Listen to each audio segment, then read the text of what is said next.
chez l'enfant s'arrête là, parce que le reste, c'est des étiologies de dyspnée laryngée chez l'adulte. En conclusion, la dyspnée laryngée est une urgence médico-chirurgicale.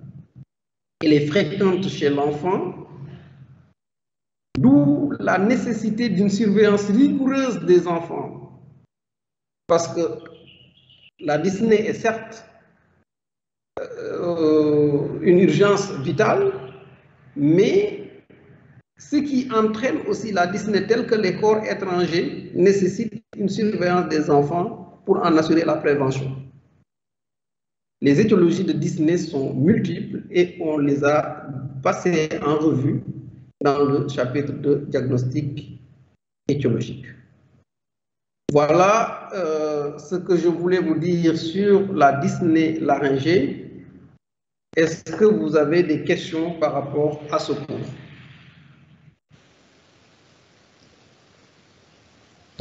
Pardon, docteur, une question. Oui, allons-y. Par rapport à la laryngomalacie, comme oui. Effectivement le larynx de l'enfant peut évoluer après la naissance, oui. Est-ce que dans ce cas-là, le traitement est toujours chirurgical ou bien c'est par rapport à la sévérité? Justement, ça c'est une très très bonne question. Le traitement est plus médical que chirurgical.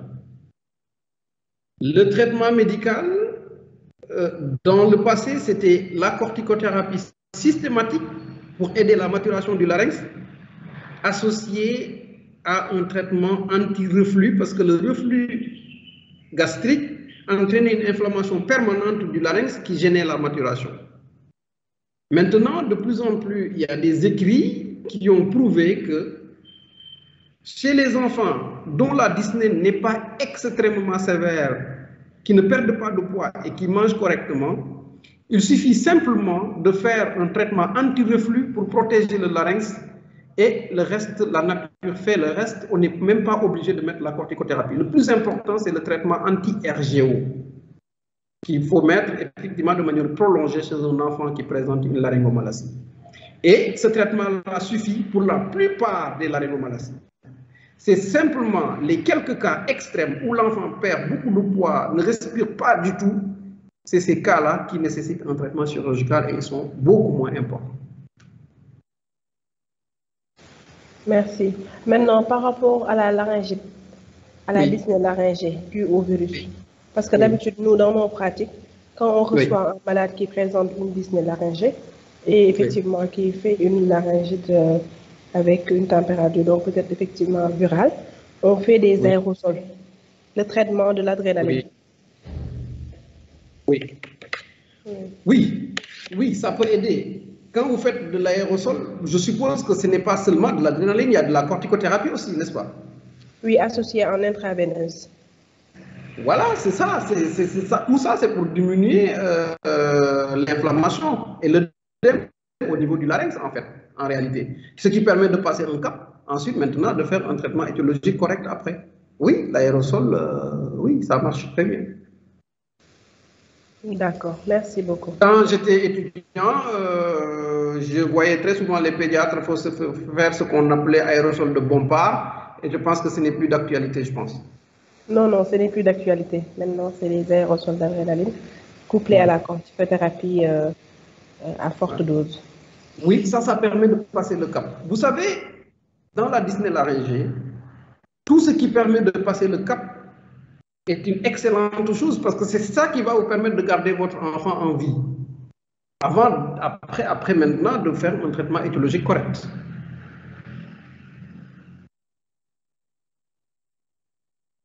D'accord, merci beaucoup.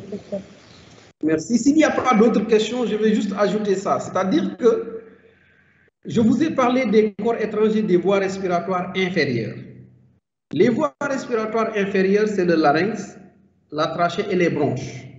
Ça, c'est les corps étrangers qui posent le plus de problèmes et qui sont des urgences parce que c'est des corps étrangers inhalés.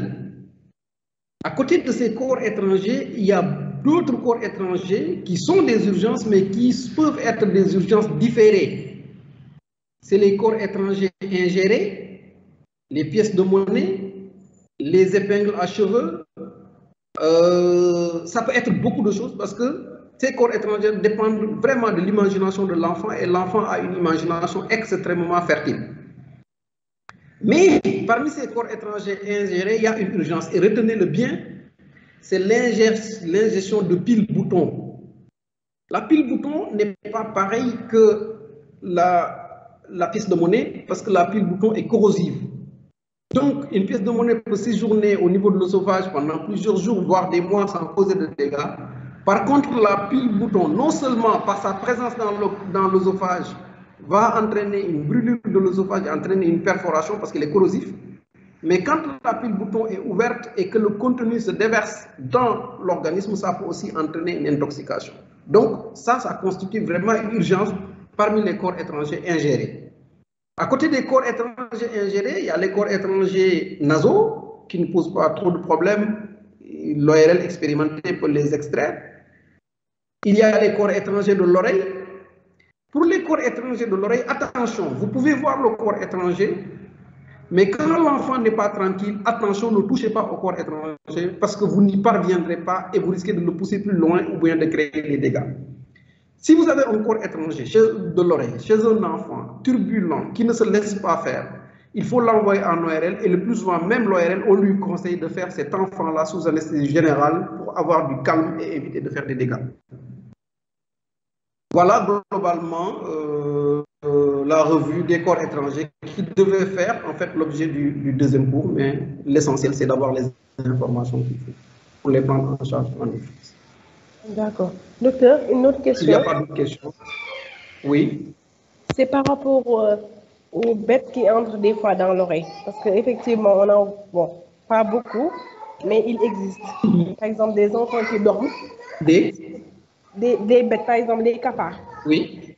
Parce que des cafards qui entrent dans l'oreille. Les insectes, oui. Maintenant, s'ils ne sont pas morts, comment faire pour les faire sortir s'ils ne sortent pas eux-mêmes? Et quels sont les dégâts qu'ils peuvent causer? Les corps étrangers à type d'insectes qui rentrent dans l'oreille sont plus embêtants que dangereux en réalité. Quand on a un cafard dans l'oreille, on a l'impression d'avoir un éléphant dans l'oreille. En réalité, c'est extrêmement désagréable, mais les dégâts ne sont pas aussi important. Et ce qui constitue le problème chez ce corps étranger, ce patient-là, c'est le fait qu'il soit vivant. C'est le petit patient, c'est que le corps étranger à l'intérieur est vivant et bouge dans tous les sens. Si le fait de mettre de l'eau ne permet pas de sortir le corps étranger et que dans cette situation-là, vous n'avez aucun moyen, je dis bien aucun moyen, si vous avez les moyens de l'envoyer quelque part où on peut enlever le corps étranger, il faut le faire. Si vous n'avez aucun moyen de le faire tout de suite, vous mettez une goutte d'éther dans l'oreille. Ça permet de tuer l'insecte qui est dans l'oreille et d'attendre peut-être le lendemain et de faire l'extraction tranquillement. Ah, d'accord. Merci beaucoup, docteur. Ok, merci. Allô, professeur? Oui. Oui, c'est une question concernant la posologie de l'adrénaline dans les laryngites.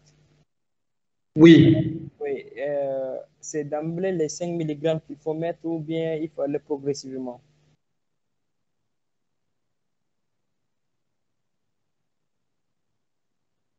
Allô?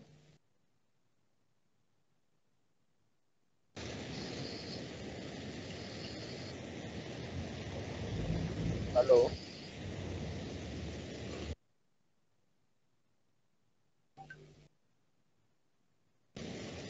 Je pense qu'il y a un problème de connexion. C'est la connexion bien. Oui, c'est revenu, la connexion est revenue. Oui, vous disiez?